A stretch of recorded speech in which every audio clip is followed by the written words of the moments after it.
Hello, welcome to today's video. If you're new, my name's Emma, I'm an illustrator based in Sheffield and these are my daily-ish vlogs. Today I'm working from home. Well, I do work from home anyway. This is my home studio. But I'm not going out anywhere today because I've got to wait in for not one but two packages. Nothing exciting, but I do need to stay in today and wait for those. So today I'm going to show you another one of my techniques for generating some sketchbook work. You know, like the other day I showed you one of my techniques of drawing observationally from indoors. I'll try and link that up here somewhere. If it doesn't appear up here, it'll be in the video description. And that was basically where I chose some ornaments from around my house, and I've got some that I specifically have bought from the charity shop for this purpose. And you draw them in time sketches and it generates lots of ideas. Sometimes it doesn't generate ideas, but that's fine because you're practicing drawing observationally from life. So today I'm going to show you another thing that I do when either I can't get out to draw like today, or I'm just not feeling it and I don't want to, but I still want to generate some sketchbook work. And yeah, I'm going to show you that today. Remember, we've got to keep an ear out for the postie knocking on the door, so you need to help me on this. If you hear any knocking, let me know, because I can't miss this parcel.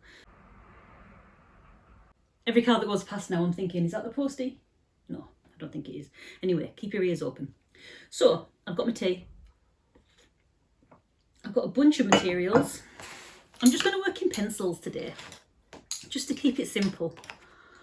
But you never know.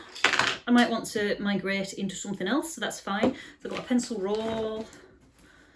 It's got mostly pencils in it, but I do have a few watercolour pens and stuff up there. So I'll use that too. I've also got all of my desk stuff, and I've separated out all of my colours by colour. No, all of my pencils by colour. So that's a really nice way to access your materials if you're looking for a new way. If you find that you've just got all of your art materials in one big pencil case or whatever, try and separate them out by colour.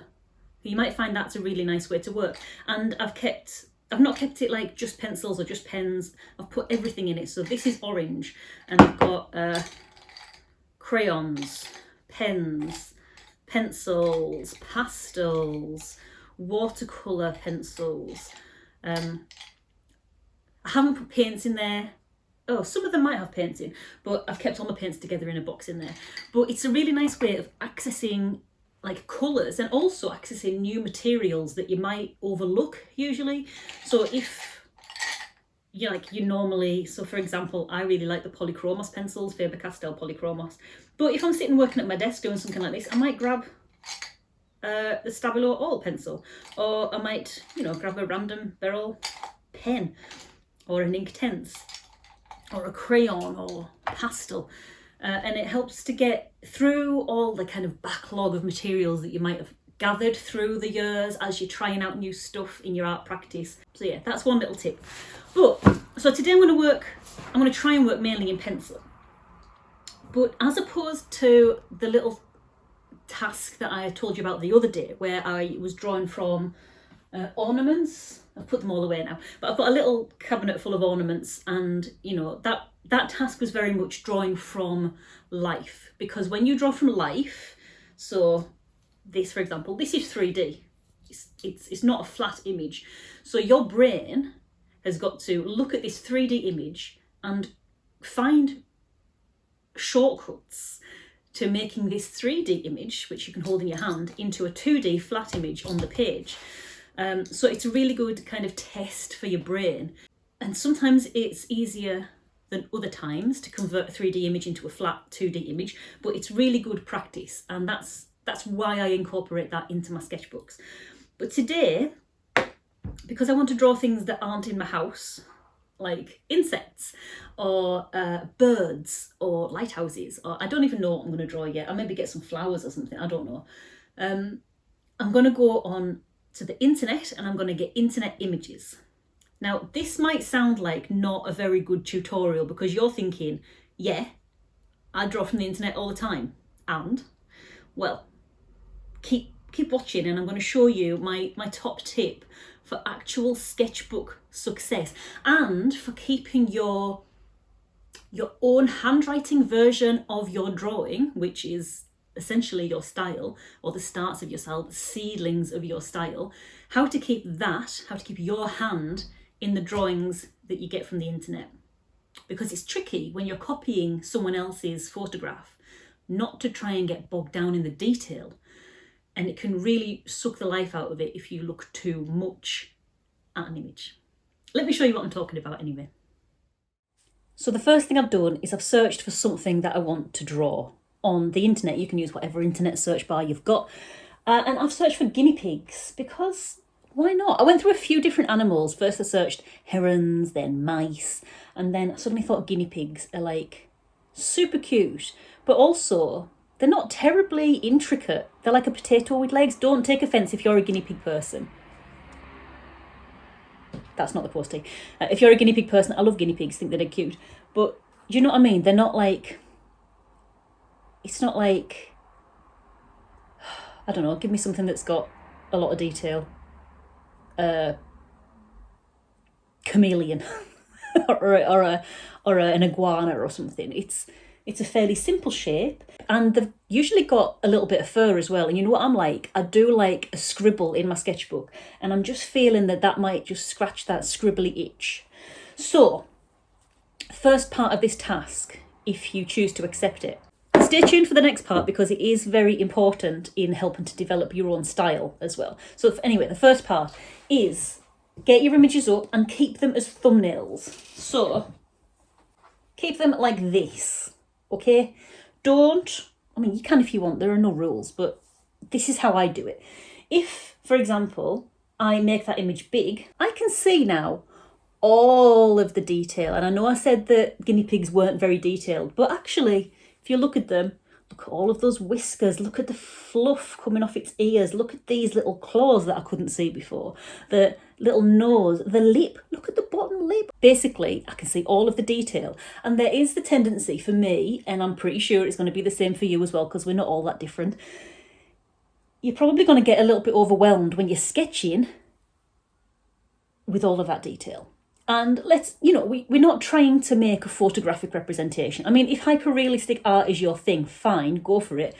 But at some point, I imagine if you're a hyper-realistic artist, you're going to need to do some rough drawings. And if you go in with those initial drawings too focused on too much of the detail, you're going to get overwhelmed, I imagine. I do anyway. So the way I counter this is...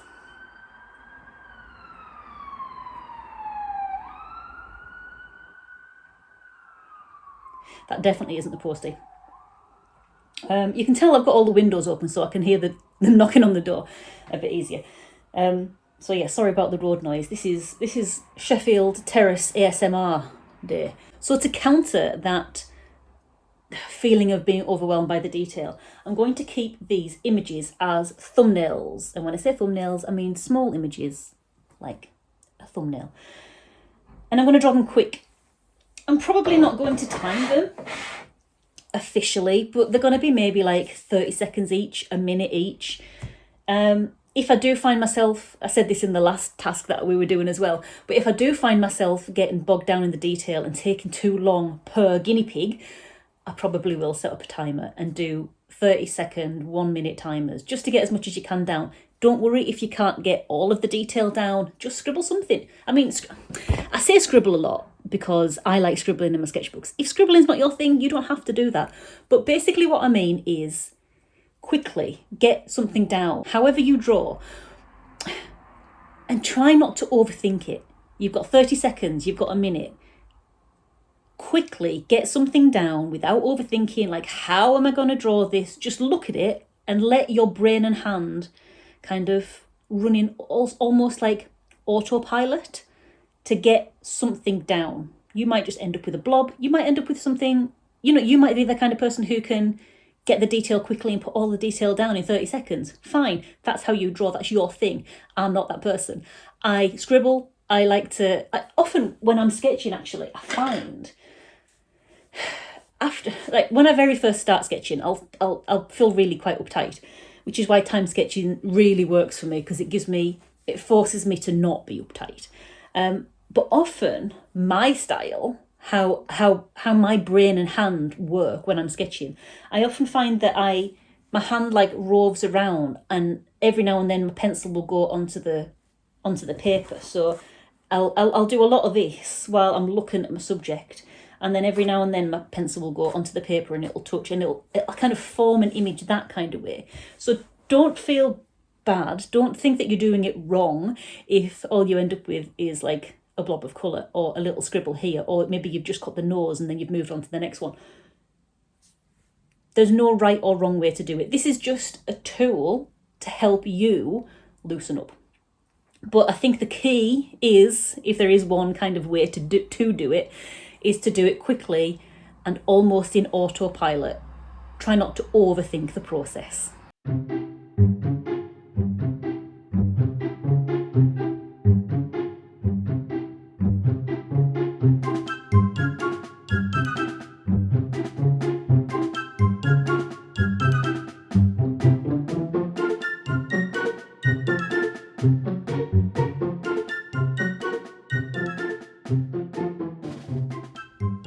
So this is my setup at the moment.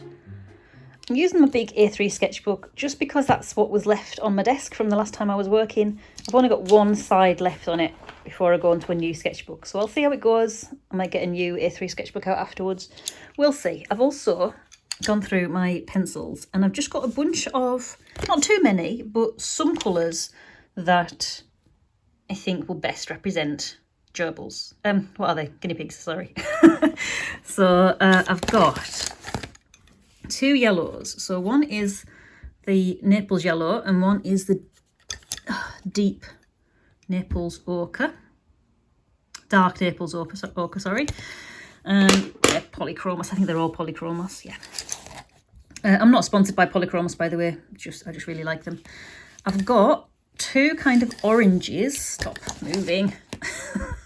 I've got two oranges. I've got an orange glaze 113 and I've got terracotta 186. I just thought they were two kind of different tones of orange. It'd be nice to get some shades in. And for the dark colours, I didn't just want to go with brown because, I mean, this isn't brown. I don't want to use black because I think black is kills things a bit too much, kills the image a bit too much. It's a bit too flat. So I've got a dark indigo, which, as you know, if you've watched me before, is my absolute favourite colour. So dark indigo 157. And then I've got this brown, which is a burnt umber 280. And I'll use the dark indigo in place of black. And maybe even in place of brown. I'll see how I go. So basically I've got three colours in. I've got three. Have I? Have I got three? I've got three tones, I suppose, haven't I? So I've got the yellow, the orange, and then the darks, whichever one I choose. I could just pare that down to 3 if I wanted to, and I might do that as I'm drawing. But I'm just giving myself some options, but not so many options I'm going to get overwhelmed. And then because some of them have got like red eyes, I've just got this. I think this is Pompeian red. Yeah, Pompeian red 191, and I'll keep that on the side just for final details. Maybe for like the pink around the nose. I just thought I'd come in and check the tones of these. So I think they are a light, medium and dark tone. So I've got the yellows, fairly light. The oranges, yeah, a bit darker. And then I've got my blue and the brown. So I've got a light tone, a mid-tone and a dark tone.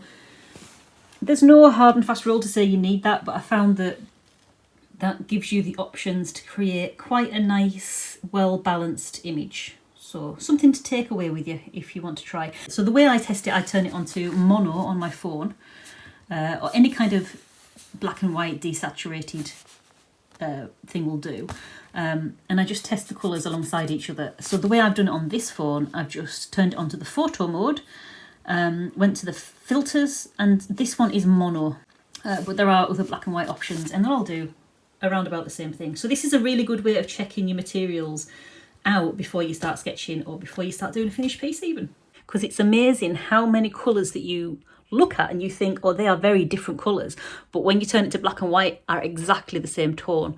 And the reason it's good to check, this is just a little quick aside before I get on to sketching, the reason it's good to check is that apparently the brain is more interested. So like if there's a big difference between tones, between tonal values, the brain is more activated or something. I'm pretty sure I've heard that somewhere.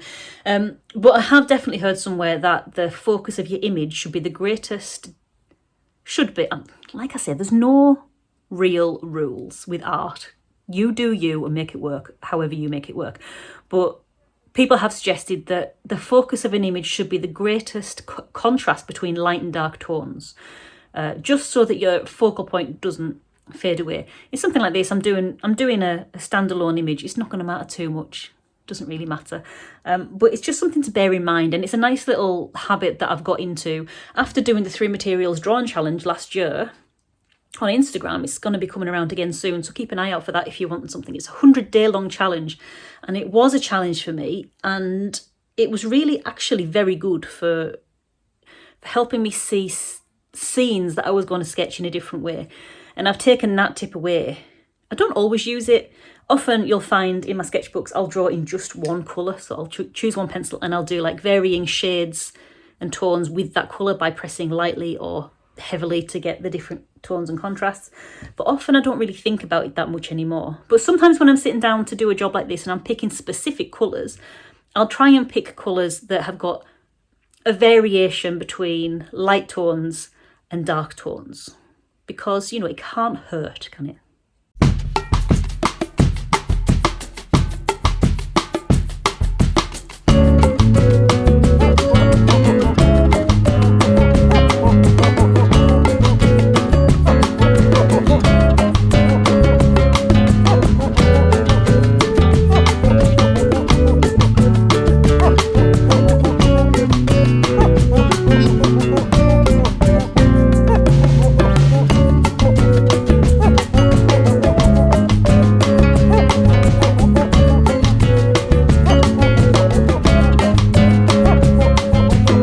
Take it back. One of the things I was getting delivered today is an exciting thing. I've still got a couple of deliveries to wait for, so you've still got to listen out for a knocking at the door. But I've got seasons 1 to 6 on second-hand DVD. The Walking Dead, complete season 1 to 6. I'm going to try and get the whole collection on second-hand DVDs. I'm not buying it new because that's like more plastic out in the world, but this was already in existence, so I bought it cheap. It was like $8.99 for like all 6 seasons. There's 11 altogether, so I'm going to collect those. Anyway, this isn't a Walking Dead vlog. This is, let me put that down there. This is an art vlog, so let's get back to it. Guinea pigs. Guinea pigs are tricky, actually, after saying they were just potatoes with legs. Sorry guinea pig people. Anyway, keep an ear out for the post still, because I've still got, I think, 2 more deliveries coming today.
So these are my efforts from today, and I am quite pleased with those. It actually took longer to get into drawing the guinea pigs than I thought. I at the beginning, as you know, because you watched the beginning of the video, I thought the guinea pigs would be really easy, potato shaped with legs, bit of fur, bish bash bosh. I think this proves my point about these drawing exercises, is that give yourself the grace to find out that things are a bit trickier than you expected, or even if they're not trickier, it might take you a long time to get into the flow of your sketching. You might not have the muscle memory of drawing these things. That might be why it's tricky. It's not because you can't draw. It's because, you know, I've seen a lot of guinea pigs. I've never sat down and drawn a guinea pig. So you've got to give yourself the grace to make mistakes and realise that this is an exercise to build up your muscle memory. Now when I come to draw guinea pigs in the future or something similar, I'll have a little bit of something to work on because I've done it today. So don't feel bad on yourself if you look at your stuff and it looks not how you wanted it to turn out. Not that that's happened today. In many ways, my stuff, I think it's a little bit too restrained still. I think I need to spend a bit longer doing more of this kind of sketching. And in fact, that's what I'm going to do. I'm going to carry on with this first part of the task. I'm going to choose a different animal. I might choose, I don't know. I'll see. I'm just gonna riff on the Google images and see what comes up. Hamsters these guinea pigs are making me think of hamsters at the moment. I used to have a hamster when I was little. So maybe that, but we'll see. We'll see where it goes. In fact, talking about iguanas earlier and chameleons, that's made me think I've never drawn those really.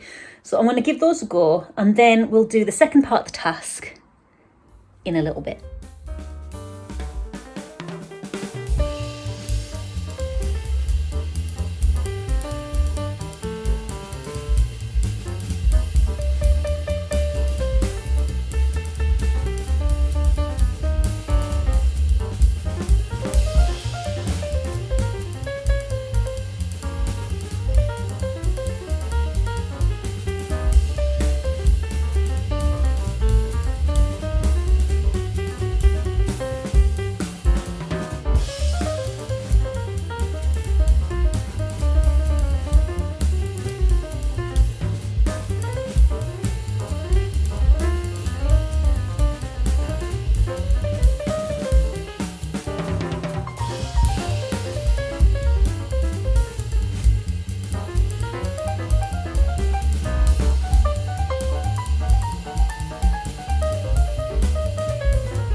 This is what I've got so far from iguanas. I've changed my tack from pencils. The reason I was just sticking to pencils is because I want to keep hearing for the doorbell. So normally when I use paints, so I've got liquid watercolour in a water brush. I normally, when I'm at home, hairdryer all the layers so that I'm not overworking the paper, and as you can see here, it's gone a bit grainy because I'm putting wet on wet on wet, and this isn't watercolour paper. Even though it does deal with water pretty well, the more you kind of work without letting the layers dry on this kind of paper, the more it chances going through. It's doing a sterling job so far. So what I'm going to do, I'm going to leave these layers now, and I'm going to come back to them in a little bit, which is good because it gives me time to charge this phone, because you need juice. And seeing as though you need to be plugged in, I might as well go and watch one of those Walking Dead DVDs, huh? I mean, it'd be rude not to. So after lunch, or after DVDs, or after whatever it is, whatever you want to call it, these ones here, I'm going to go over them with other things, probably pencil, but I mean, we'll see. I do like working with water pens. The water pens are really cool. So these are just these are cheap ones that came in a pack from Jackson's. You can get all different brands. I'll pop the link for these down below if I can find it. Bear in mind, the links are affiliate links for me. And just full disclosure, I wasn't approached by Jackson's to promote their products. I was using them anyway, saw they had an affiliate link and decided to sign up. If it's your first time using Jackson's, you'll get 10% off your first order. If it's not your first time using Jackson's, but you still fancy having a look at these, if you click the link, then you'll be helping me without it costing you anything extra. I get about 5% back from every order that I push their way. So it does help keep me in art materials, but no obligation as always. Sorry, that's just a little disclaimer. I want you to know, be fully transparent. So yeah, these are really cool. So you can use them with watercolour pans, like a normal watercolour set, and just use it instead of having a separate brush and separate water. Or you can fill them with inks and watercolours and use them, you know, like that, as it is. Also, one thing I like using in my sketchbook with my water pens are these things. They're Caran d'Ache Neocolor 2s. Unlike the Neocolor 1s, sorry, you can see it better there, the Neocolor 2s are water soluble. So you can use them as a crayon, or if you add water to them, so you'll see a lot of my crayons have got this, the end of them's got like a little dip out at the end of it, you see? And that's where I apply my water brush. So I'll draw with one end and I'll watercolour with the other end. So it's a good way of getting two materials in one, if you know what I mean. So if you're going to do the 3 materials challenge like I was talking about before, if you've never heard of it, by the way, you've guessed it, you use 3 materials. But these count as 1. So this could be, so these count as 2. So you can use one Neocolor 2 crayon, you can use it dry as a crayon, or you can use it wet as a watercolour, or you can use both, and that counts as 1 material. So it's always nice to find a little shortcut. But yeah, so after I've let this dry, I'll go over that, add a bit more detail. So that's another good outcome of exercises like this. You don't just build a shorthand of how to sketch, you build your preferences of what to sketch with. You work out that sometimes all one material doesn't work. You might need to introduce something else. So for the example, this, it wasn't as loose as I wanted to. I wanted to fill in lots of an area in a block colour, and it was just a bit too messy. I wanted something fluid and then something that I can go over to add a bit of scribbly detail, but this was becoming all scribble, which is fine for a sketchbook, I don't care. But then that's when I decided, actually, I need to introduce watercolour again. You might not, you might like this when you're doing it yourself, you might be able to make that work. You might want to just work all in crayons or all in watercolours. It's completely up to you, but it's a good way of giving yourself the freedom to try new materials, as well as practice drawing new things.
For those of you interested, my second parcel hasn't yet arrived. And I've just come up and I've added a bit of detail on top of the water wash that I was doing. I think I probably spent a bit too long away from it, so my brain's kind of switched off a little bit. I wasn't in the zone, but it's done. I'm going to move on to the next page. I'm going to move on to another animal.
So the day is getting on a little bit.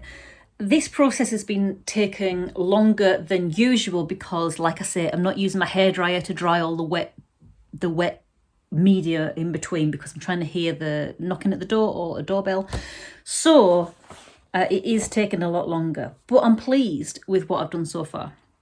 So if you've watched from the beginning, you will remember me saying, hopefully, that this is part 1 of this technique. And part 2 is something that you can use to help find your own style within this process. So when you're drawing from pictures, even if you're drawing quickly, you draw what's in the picture. You see what's in the picture. What you need to do now, or what's useful now, is trying to bridge the gap between looking at an object, trying to retain the information in your head, and then drawing it without looking at the photograph or whatever it is. So it's a really good way, if you're only using photographs to practice your sketching, it's a really good way to practice getting your own handwriting version of your style into your drawings, because it's putting an extra step into the process. So yeah, you can look at the references to get them in your head, but as soon as you start drawing, you turn those photographs around, you turn them off, and you draw from your mind. It'll take a little while to maybe not, but it probably take a little while to feel comfortable doing this. But this is a way to kind of distance yourself from copying exactly as you see it. So it's not observational sketching. It's what's the word? It's introducing the idea in your brain to creating your own kind of characters. So I'm going to practice this really quickly with giraffes. This wasn't the intention of my drawing desire today, so I'm not going to spend too long on this. The thing that I wanted to do was to draw from thumbnails, just to practice nice quick thumbnail drawings. I wasn't necessarily personally wanted to take this step, but I did think it was worth mentioning to you because it is another step that you can do in the process. So if, for example, you're starting to draw foxes for a project, or you want to draw giraffes or iguanas or hedgehogs for a project, you can use this technique. So draw from thumbnails, and then you can use those thumbnails to spend some time looking at them, maybe 30 seconds or whatever, looking at them, then turn them away and draw what you've seen. And it should hopefully get your own little je ne sais quoi inside it. And if it doesn't, it's the start of the process, you know, like you don't end up at the end result that you want without the journey. It's just not the way it is. It's just not the way it is. So yeah, I'm going to do a very quick page just to kind of illustrate the point.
There you have it. my efforts with the thumbnails for reference and my efforts without the thumbnails for reference. I think the reason why it works when you stop looking at the reference, so you look at it, get it in your head, turn it off, and then draw it from your memory, I think it forces you to loosen up because you're not trying to draw it faithfully. Do you know what I mean? Even when you're drawing it from thumbnails, and I know we're drawing them small so we don't focus on the detail, but you've got all the accurate colours there. You've got the actual photograph there. There's that pressure to try and get it a little bit like what you're drawing, even though you're drawing quickly and you can't really see all the detail. You've got that reference there, so you've got that comparison all the time. But when you turn that reference off and you're just working from your memory, it doesn't work if you've never seen a giraffe before, which is why this works as the second part to this like drawing prompt idea generator task. So you've kind of got to have the interaction with the thumbnails and the photographs and stuff first. It's good if you're working on a brief on a topic that you've not got a lot of experience on, like the lighthouses of northern Scotland or the black rhino population, or like dung beetles of South America. I don't know if there are dung beetles in South America, but like if you don't already have a working knowledge of what that thing looks like, this is a really good process. And as my guinea pigs showed at the beginning, even if you think you know what a guinea pig looks like or whatever your topic is, it's probably worth doing this topic. There's my guinea pig efforts. It's probably worth doing this task because it does build up that muscle memory and that bank of drawing muscles and drawing knowledge that you've got. It gets a little bit bigger when you do this. So yeah, it doesn't work. The working without the reference doesn't work very well if you don't know what the thing is. So I would always do the working from thumbnails first, or at the very least, spend a good long time on the internet or from your reference photographs or your reference books or whatever, looking at the images of the things you're going to draw. But I do think when you turn off those reference images and just go for it, you have to loosen up. And even if you don't like the very first things that you do, it's the first step to getting something absolutely amazing with your own stamp on it, because you don't have that pressure of the reference. It's all from your head. So I hope this has been an enjoyable video for you. It has been an enjoyable video for me to make. I've got a load of sketchbook pages, which I will show you right now. So this is my first page, my second lot, my third, and then my fourth. So as you can see, this has been an amazing task for me, just to fill some pages of my sketchbook. And practice is so important in art, and not being self-conscious. I know it's really difficult, it's really, really tricky, but we're not computers. If you want to get better at drawing, you've just got to draw.